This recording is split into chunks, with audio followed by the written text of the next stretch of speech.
Mukhang henyo siya sa pulisya, at sa loob ng 15 taon ay nanguna siya sa buong bansa. Mula pa lang sa Akademi ng Pulisya, kapansin-pansin na ang talino niya. Mula sa praktikal na training hanggang sa teorya, lahat top honors. Sa pagsusulit, lagi siyang pinakamataas sa buong batch. Sakto, siya yung tipong pumapatay ng lahat sa ranking. Pag-graduate, diretso agad siyang natanggap sa Metropolitan Police. Sa Metropolitan London, trabaho man o skill, parang kaya niyang sakyan lahat. Kaya rin niya lahat yan ng parang isang iglap lang. Mula sa maliliit na bagay tulad ng paghahanap ng nawawalang aso o pusa ng mga matatanda, hanggang sa pakikipagsabayan sa mga armadong kidnapper para iligtas ang mga bihag. Lahat yan, kaya niyang ayusin ng maayos at walang sablay. At wala pang 1 taon mula nang magsimula siyang magtrabaho, napakarami na niyang nagawa. Umuwi siyang may sandamakmak na tropeyo at medalya. Pero ang arrest rate niya, biglang napag-iwanan sa ranking sa buong bansa.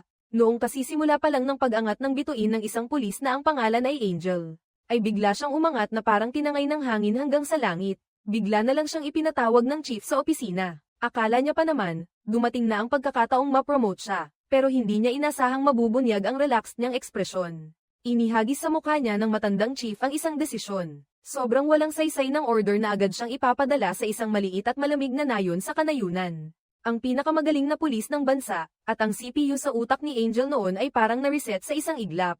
Nagtataka siya kung nag-overthink lang ba siya o hindi, pero parang baka lang ugali ng chief. Wala nang ibang pagpipilian para makapagprotesta o tumanggi. Hindi na makatiis, gusto ni Angel na humingi ng reklamo sa mas mataas na inspektor. Pero hindi niya inasahan na sa kasunod na segundo, dumungaw na agad sa harap niya ang matandang inspektor. At ang sinabi ng mataas na opisyal na ito ay sang-ayon sa matandang chief. Ang pakay ay itapon si Angel sa probinsya para magpakabait at magpakabisi. Si Angel, kahit hanapin pa niya ang inspektor, alam niyang wala rin, hindi pa rin siya naniniwala sa ganitong klaseng sistema.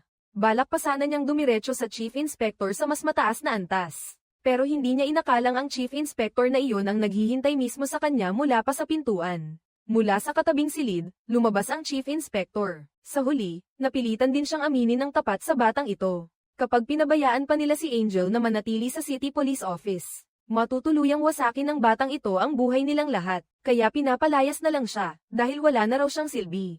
Naisip ni Angel na sinasadya talaga ng 3 matandang iyon. Para ihiwalay siya, siguro iniisip ng mga dati niyang kaibig-ibig na kasamahan, na mas mabuting manatili na lang siyang sa pulisya bilang batang inosente. Kaya pagkalabas niya, balak niyang humanap ng ilang susuporta sa kanya. Ang resulta, ang buong hanay ng mga kapwa-pulis, ay handa na pala sa isang goodbye party para sa kanya. Ang hinihintay na lang nila ay ang pag-alis mo ng parang kidlat, Angel. Kawawa naman, hindi lang sampal ang inabot niya sa kalsada, pati sa trabaho ay malas pa rin. Balak sana niyang kunin ang magandang girlfriend bilang legal advisor, para may kausap siya at makapaglabas ng sama ng loob, pero ang nangyari, ang girlfriend pala ay nakabalandro na ang mukha at ilong para magtrabaho, kaya nabaligtad na naman siya. Ex na pala niya iyon, at ngayon may bago na itong karelasyon. Laging nakatayo sa likod ang male colleague, ganyan na ganyan si Angel. Biglang naging parang taong sinapian. Nakita niyang parang daga sa kalsada, patago siyang umalis nang hindi mapansin.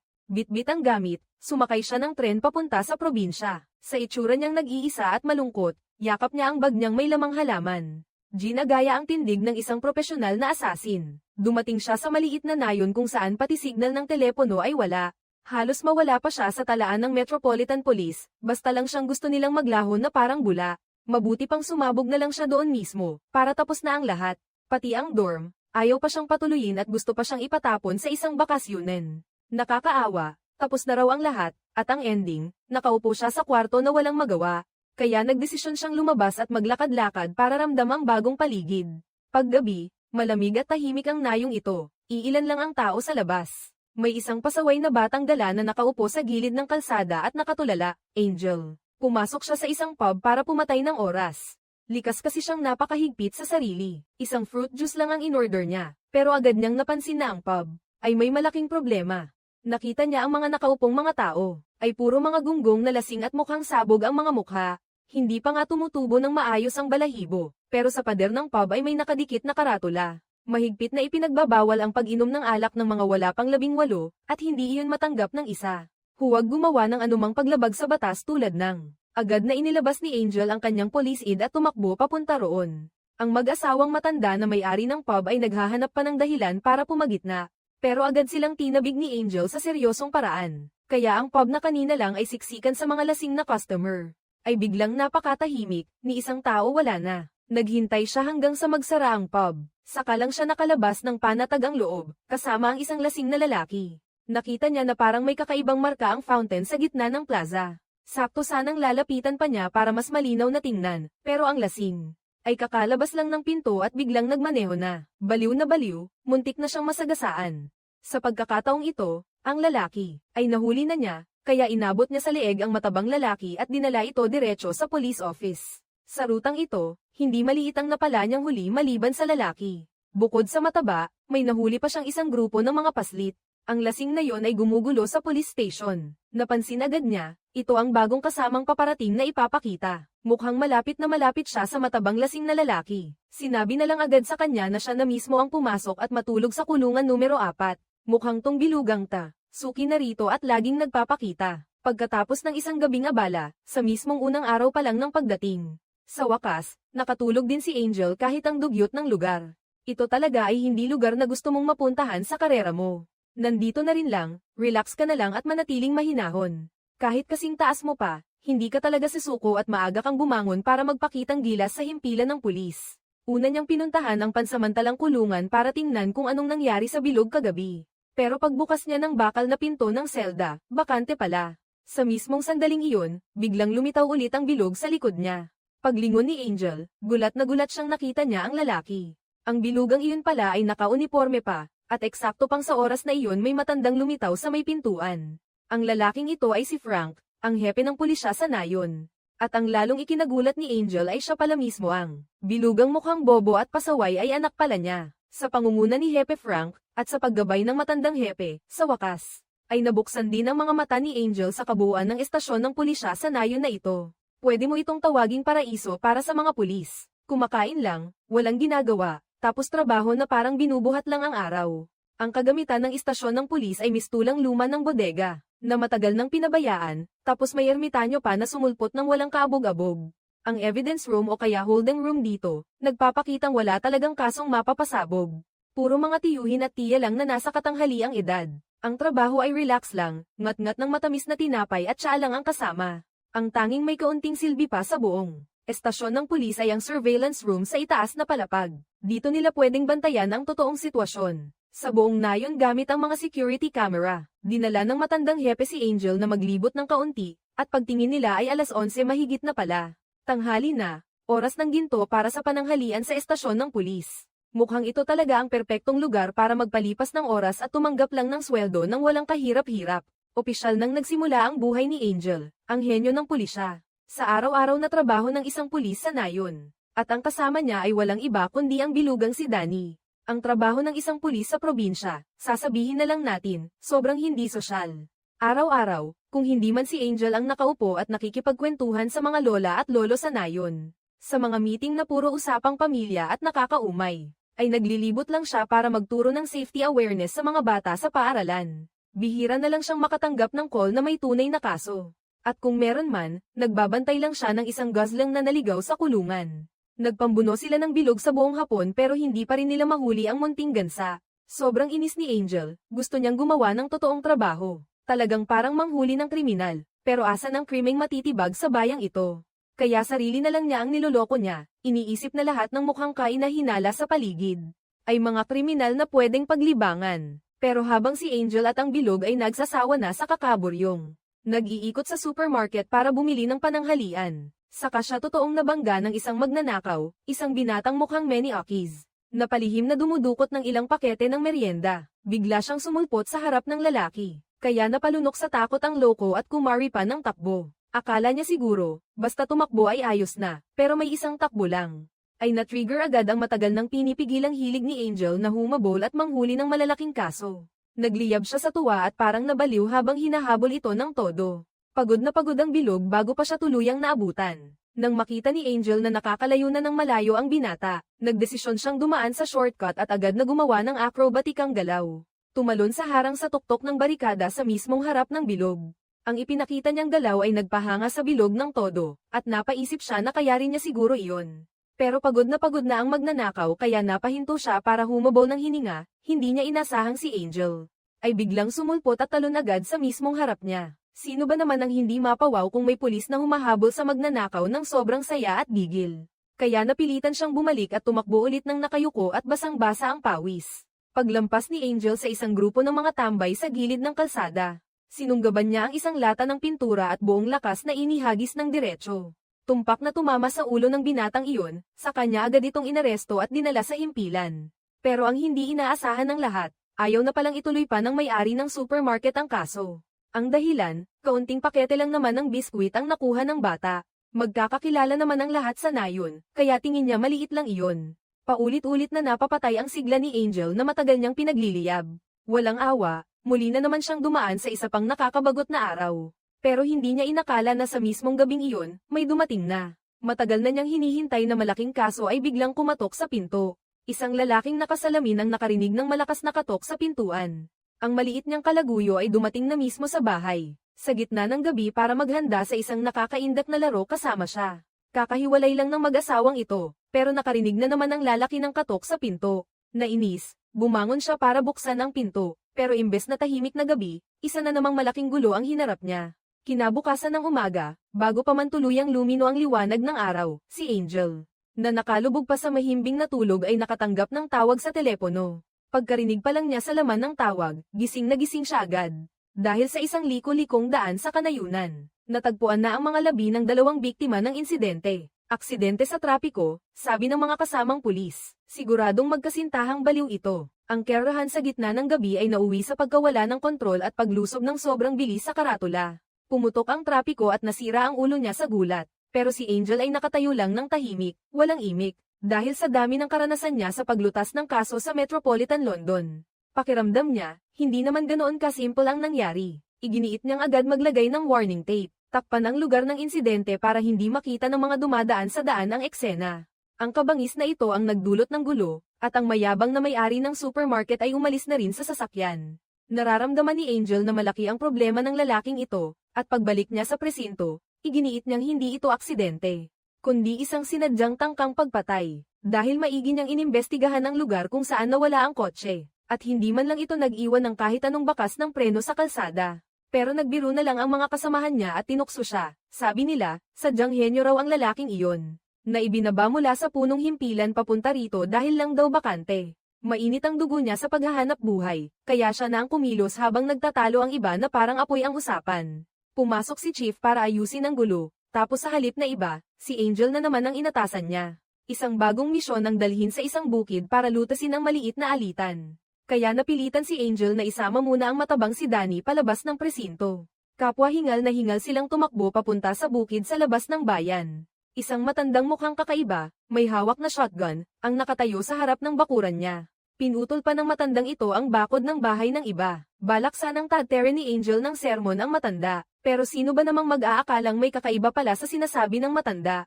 Mukhang hindi lang iisang baril ang hawak ng matandang ito. Sa paggabay ng matanda, dinala sina Angel at ang matabang lalaki sa loob ng isang bodega.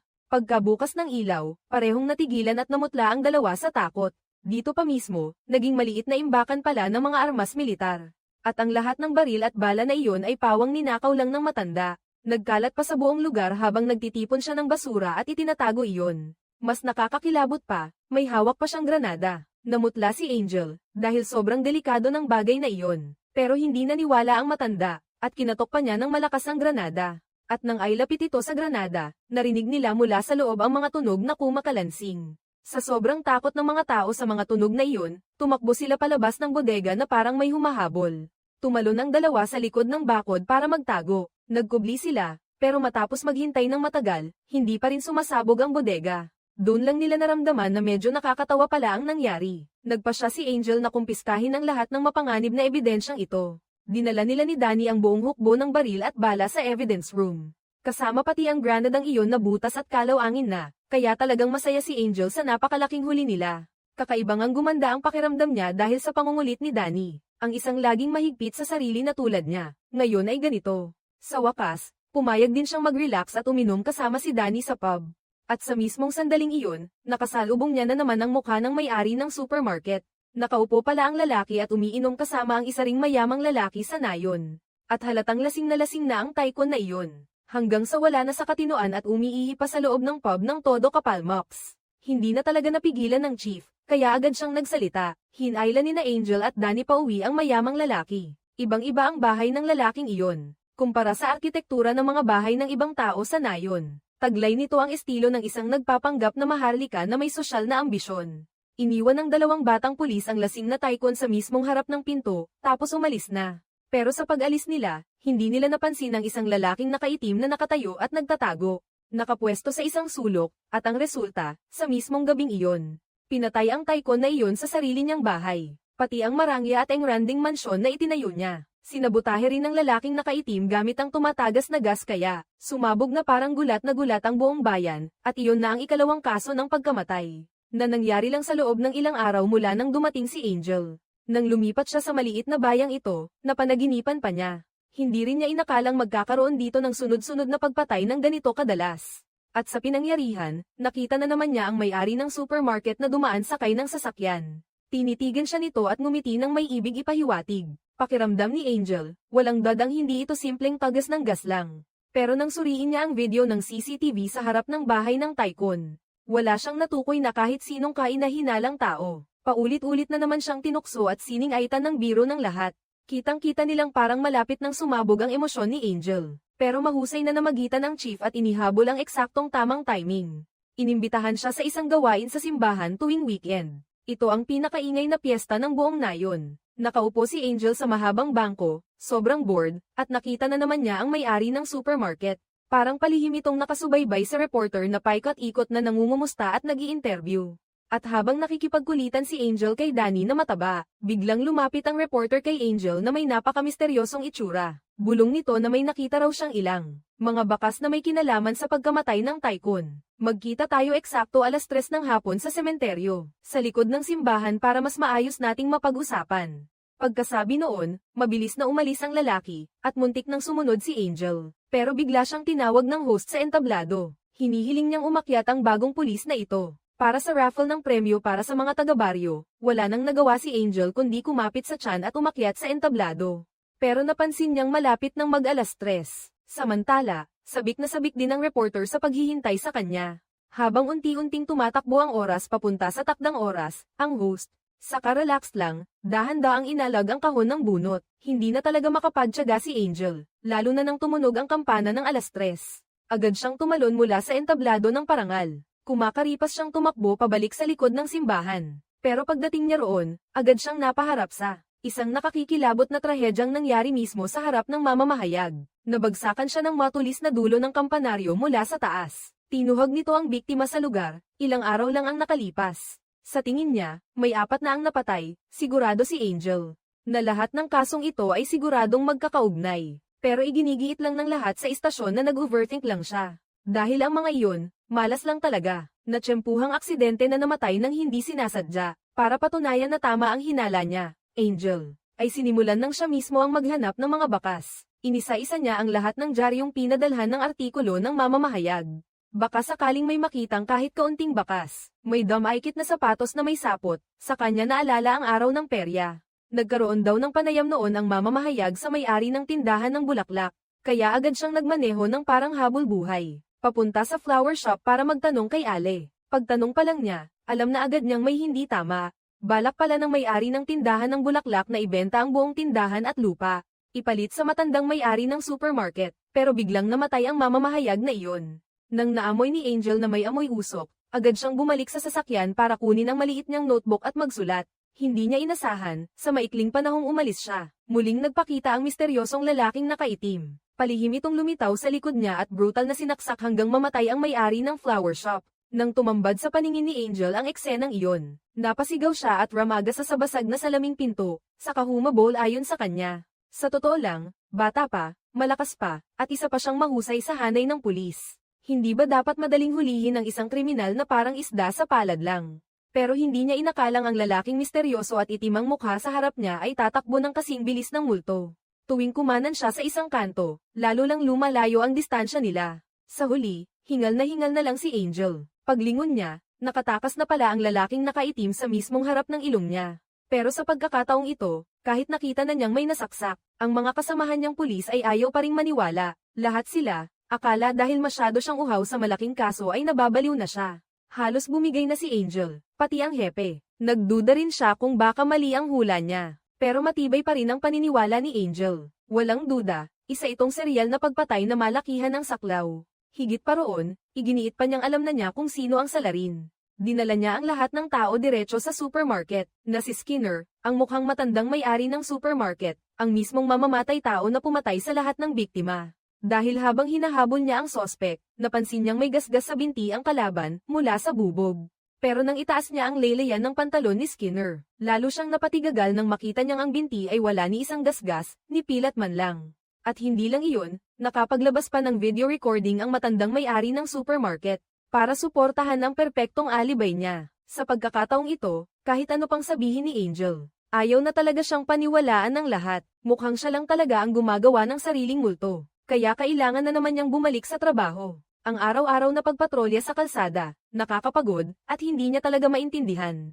Bakit kaya pwedeng mali ang sariling hula niya? Habang nalulunod sa lungkot, nakasanayan niyang kasama ang matabang lalaki. Pumunta si Danny sa tindahan para bumili ng ice cream na may blackcurrant para kainin. Sobrang malas, hindi niya mahuli ang mga serial killer na iyon. Ang totoo, iisa lang naman ang mamamatay tao. Ang palitang salita sa pagitan ng matabang si Danny at ng matandang may-ari ng tindahan ay parang kidlat. Isang biglang kulog na gumising sa buong isip niya. Sa utak niya, naisip niya ang tunay na dahilan ng buong sunod-sunod na pangyayaring ito, at dali-dali siyang tumakbo na parang hangin pabalik sa himpilan. Diretso siyang sumugod sa opisina ng hepe para iulat ang bago niyang natuklasan. Na ang salarin sa mga kasong ito ay hindi lang iisang tao, kundi siguradong isang organisadong grupo ng mga kriminal na sabay-sabay kumikilos. Nang makita niyang kapit na kapit pa rin siya sa isyong ito at ayaw bumitaw, pinatigil na siya ng hepe at sinabi nitong sobra na ang bigat ng pinapasan niya sa isip. Sobrang napupuno na si Angel, hanggang sa pagiging labis na sensitibo. Pinayuhan siya ng hepe na umuwi na lang at magpahinga muna. Pakawalan mo muna ang mga kwerdas ng nerbiyos mo, parang sobrang higpit na ng pagkakahila. Baka sakaling mas gaman ang lahat kapag nakinig siya sa hepe, Angel. Ang dating kampante sa sarili ay biglang nakaramdam ng pag-alog at pag-alinlangan. Parang binuhusan siya ng malamig na tubig sa ulo at pinatay ang apoy ng sigla niya. Umuwi siyang mabigat ang loob. Nakahanda na sana siyang buksan ang pinto ng silid para matulog ng mahimbing.